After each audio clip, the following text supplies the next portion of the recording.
find out the danger of free coffee on this episode of Pushback.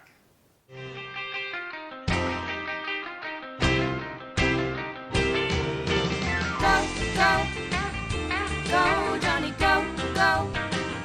Go, Jonny, go, go. Go, Jonny, go, go.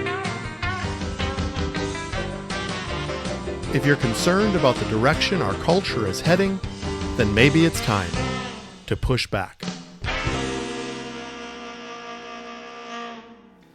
Hello everyone, this is Dr. Jonny here again, and welcome to another episode of Pushback. You know, I always try to have sort of compelling titles to my podcast that would hopefully draw you in. Well, I used maybe two of the most potent words that I could use on this week's podcast. One word is free, and the other word is coffee. Now, as I shared before, and I hope this doesn't lose any of my listenership, but I'm not a coffee drinker. I have never seen the appeal to it. I have had moments where I've needed caffeine, and I tend to go more the soda route than the coffee route.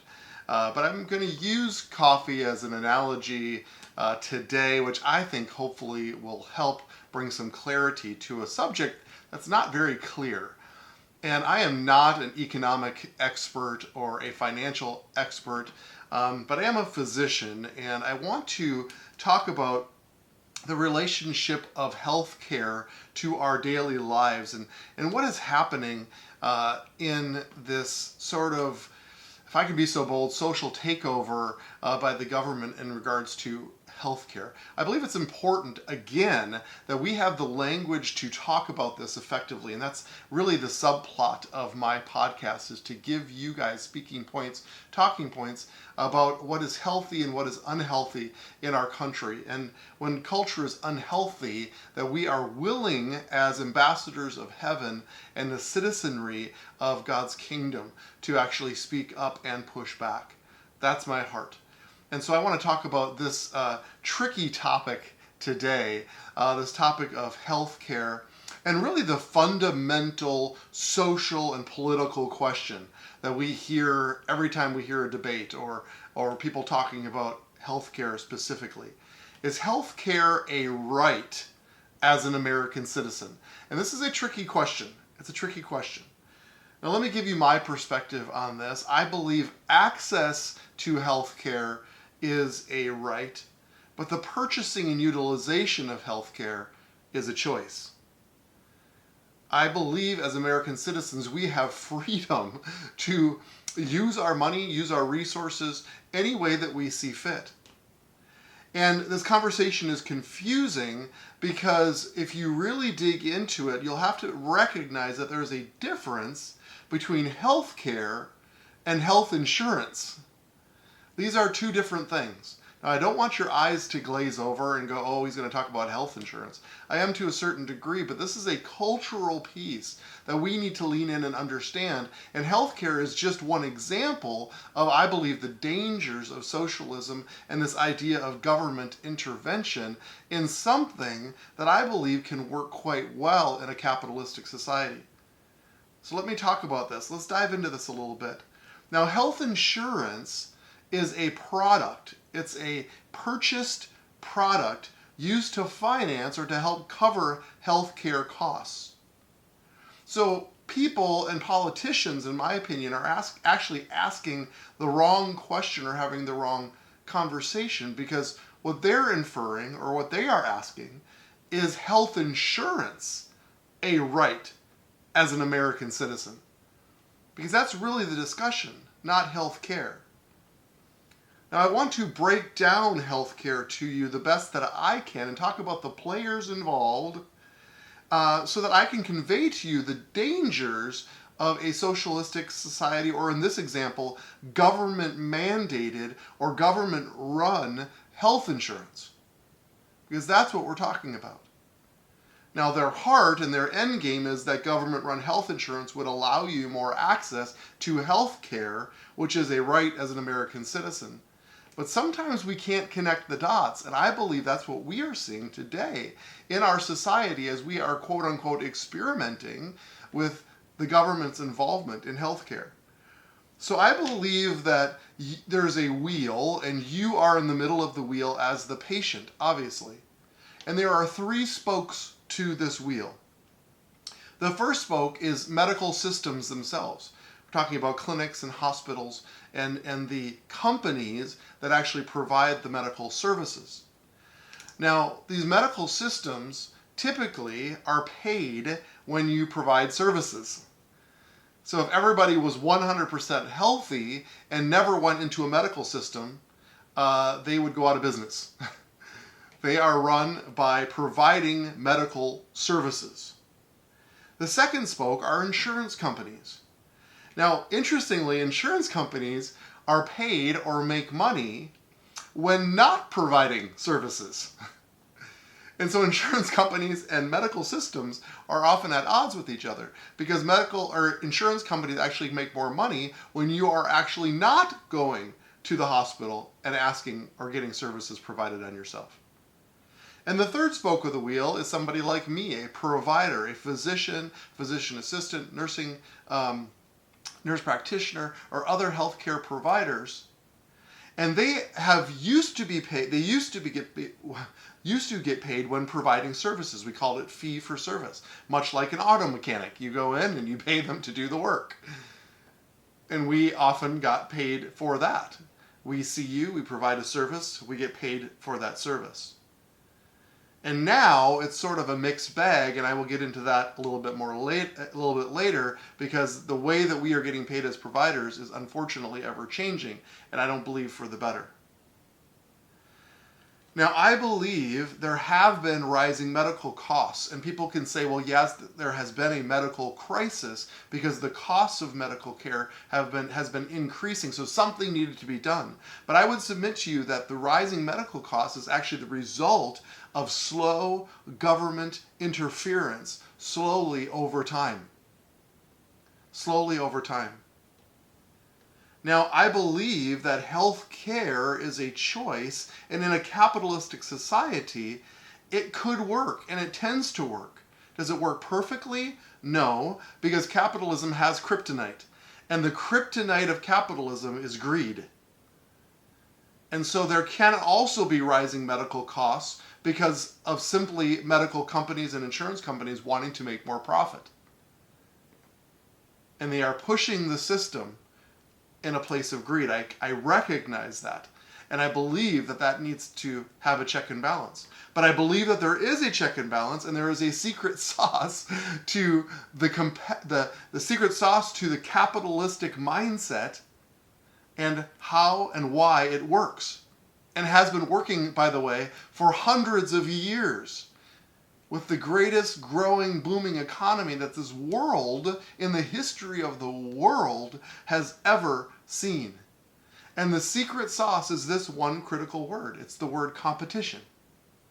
Competition. And I will get into that and explain why that works so well. Now, to be fair and to be clear, we've always had a generous society to the poor and some sort or form of government assistance, safety net, if you would. And it's been present for a long time. Things like Medicare or Medicaid have been present, and you can argue are even a small form of socialistic involvement. And I believe that it's good to be compassionate, and it's good to be generous, and it's good to take care of those who are less fortunate than us, or those who have financial need. And that is always a Christian mindset, and it's always been an American mindset, because the American philosophy is grounded and based on Christian principles.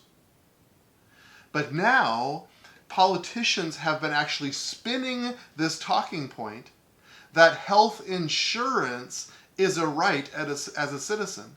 And this is important because health insurance doesn't mean health care. And that's the key. It makes for a really good political talking point to say that X number of millions of people are now insured, but it's not necessarily getting to the finish line, which is X number of people have access to health care. So the government has moved into not the health care game, but the health insurance game, and it was called Obamacare, introduced several years before. And my friends, this has predictable results. And I would say to you, as not much of a conspiracy theorist, generally speaking, that this is a sinister part of a bigger plan, because once an entitlement is given, it is very hard to remove. And I think even President Trump realized that.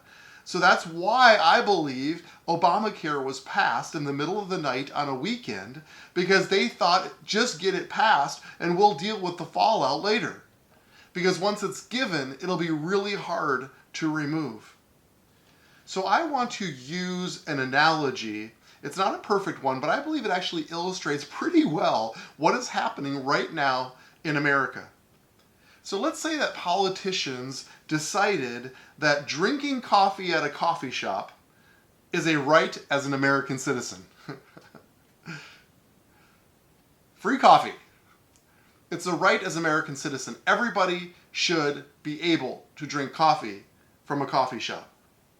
It's not just for the rich or the elite, it's for everyone. And it creates a great talking point.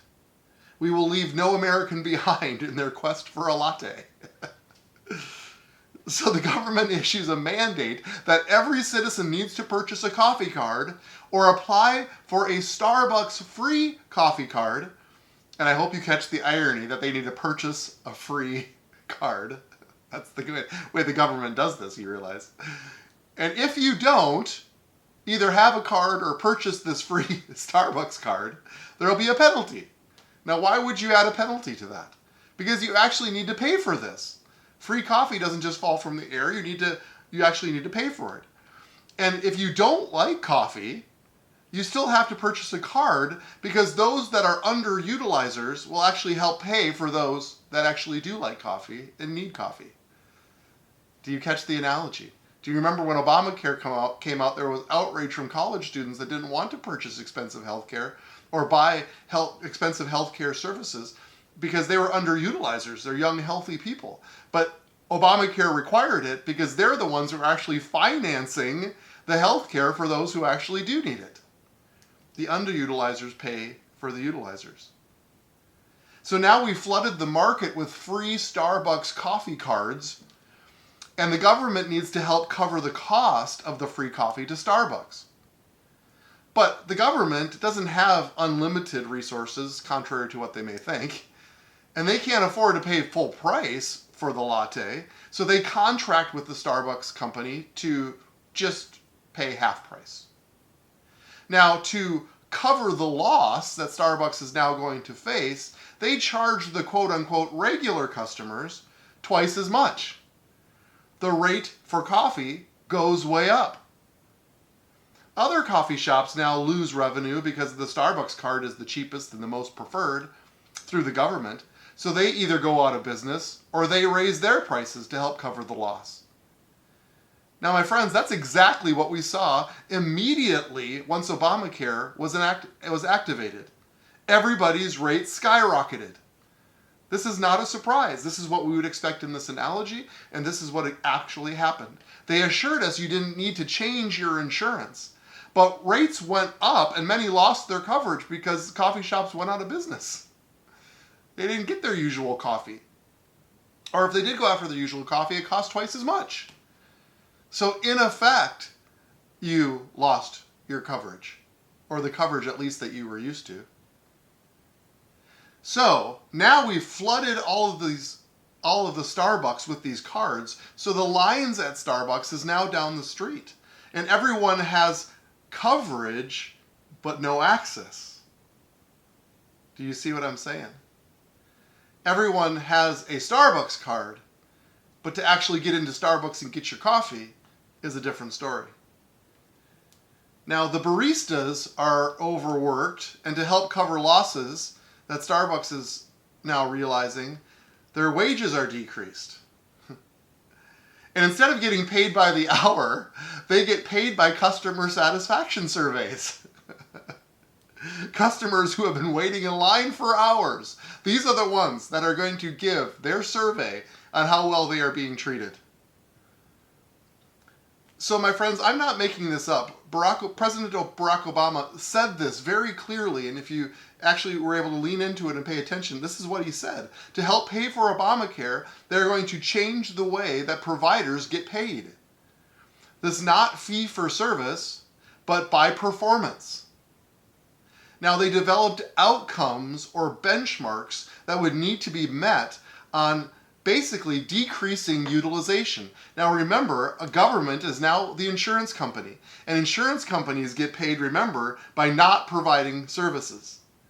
And so if we can decrease utilization and improve our outcomes, which basically means patients not needing to go into the hospital, patients not getting worse, but they're actually getting better and requiring less utilizations. If we can prove that we're doing that, then we actually get paid money. Now, we're not getting paid more money, we're actually getting deducted that amount of money, and then we get it back if we reach certain benchmarks. Now, the benchmarks move, I know this sounds crazy, the benchmarks move so that they cannot get met, and that's how the money is saved. Obama said it straight up. I'm not making this up. We're not getting changed the way in the way that we're getting paid, we're getting changed by the way we're not getting paid. And my friends, it makes for unhappy baristas, in my analogy. The result, and we've seen this is predictable, this is exactly what happened, was mass retirements, decreased recruitments, less people, especially in the primary care field. Primary care is quickly dying, my friends. Who would want to go into primary care to get paid much less and have to get paid based on performance measures that you have absolutely no control of? How patients behave and how they take care of their health care is a patient decision. Doctors give advice and they guide and they direct, but they have no control over the outcomes despite all of our best efforts. Now, often what happens is someone opens a competitor down the street in a situation like this. Let's call it Star Blocks.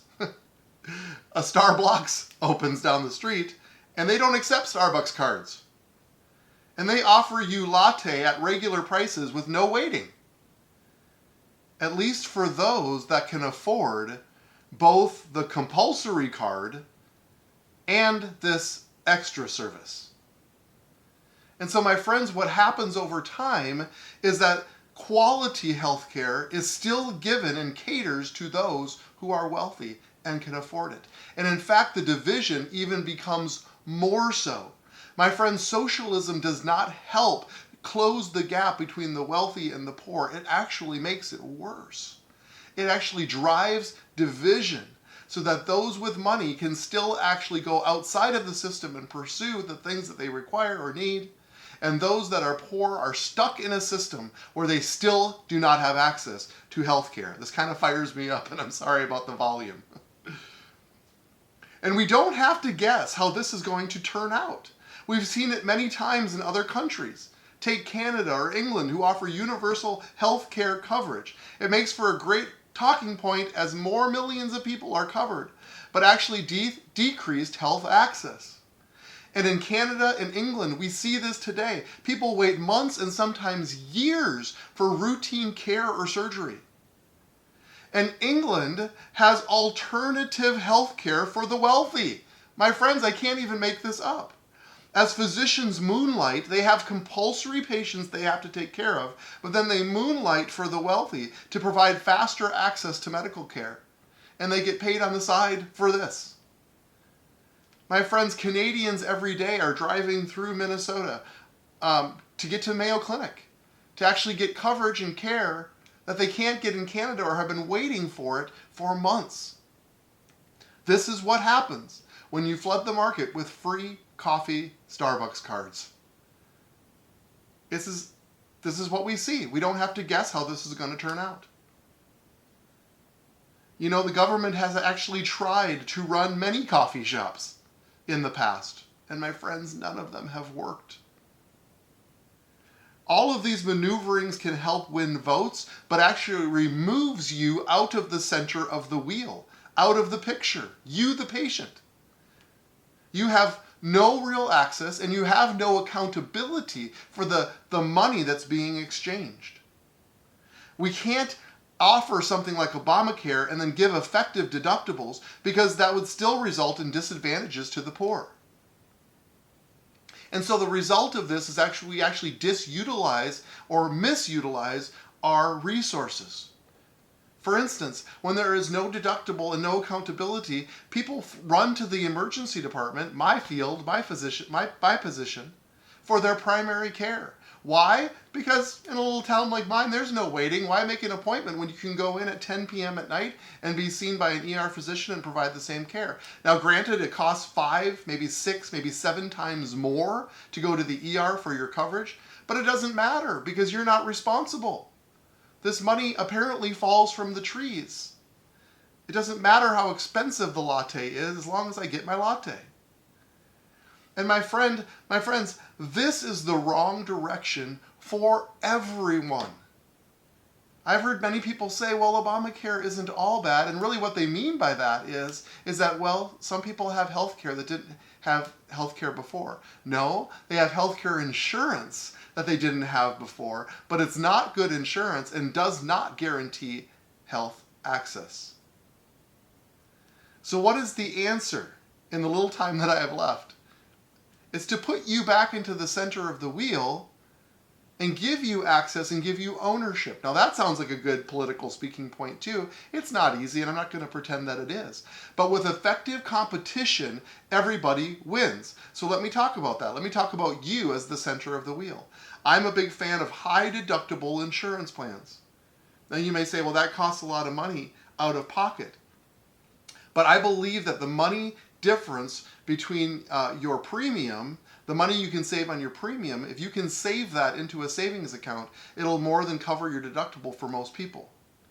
And you have catastrophic coverage so that if you have a catastrophe, a car accident, a major surgery, that you are covered for those huge expenses.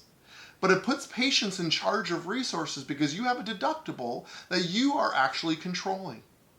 And deductibles, in my opinion, are easy to supplement if we need to with some government assistance, or even better, charitable contributions.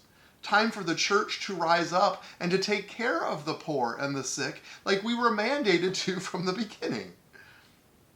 And deductibles are an easy, simple way to supplement people who are seeking care. Many patients think about resources if they have a deductible, like an ER visit. Maybe if my child throws up one time, we don't run into the ER, but we probably can wait till the morning. Savings and responsibility. But most importantly, it gets patients to shop around. It's called competition and it's called capitalism, and it works. If it costs $5,000 to get my appendix out here, but down the street it costs $2,500, guess what? I'm going down the street, because that's going to lower my deductible, what I have to pay. It's shopping around. It's what we do every day when we shop on Amazon or any place that we go. We try to get the best deal for the best price. It empowers us. It helps the spoke number one, which is the medical systems. Competition. If they charge $8 for a latte, but Starbucks charges $4, they're going to need to lower their prices. Yes, lower their prices. Government regulations actually kill the small guy. I'm part of a small local health system. We're independent. But these systems like mine are getting swallowed up all the time by the big systems because they aren't as affected by government regulations. And it actually will equal less access, especially in rural areas. This is not good for rural areas. The spoke number two, the insurance companies cover catastrophic problems, but they save money on claims because of higher deductibles. And they compete for your business. The coverage versus the deductible. What company offers you the best coverage with the best deductible? And competition results in lower prices. Yes, lower prices. Are you noticing a theme? Spoke number three, us as providers. You can keep and have access to your provider that you know and that cares for you. And we are also held accountable by competition and word of mouth, even social media. We can provide a higher level, you can get a higher level of care and someone that is, versus someone that's working for the government and just punching in and out. I'm telling you, it results in complacency, even in providers, when we have no incentive to be great. and you also get the brightest and the best. We are at a crossroads right now with medical professionals coming into the ranks, especially for primary care. It's drying up. Why would you spend decades of your life in training and not even start practicing until you're 30? Why would you do that unless you have that incentive at the end to have a practice where you can care and not just get work for the government? My friend, we need to not lose momentum on pushing back. President Trump did a wonderful job. He had multiple campaign promises, and I would argue that he probably kept more promises than maybe any other any other president in history. But I believe he missed on this one. I believe he talked a lot about ending Obamacare and offering an alternative plan, one that we never saw or heard. It's not easy. But healthcare is just one example. Government is reaching into every area, and we need to be careful not to get happy, drunk, and complacent with government checks and handouts. We're in a real dangerous time right now, because once something is given, it's hard to take it back. And when we reach the next crisis, whatever that might be, are we going to all put our hand out for the government to help us? My friends, the answer, we are the answer. We, the people, are the answer. And we, as Christian people, we actually set the culture. And we can set the culture on this. I hope this gives you some good talking points and illustrations to start talking to people and start putting the fire under the feet of government officials to come up with real plans that actually help us. Help us and help all of us. So with that being said, let's go now. Let's go together to set and shape the culture.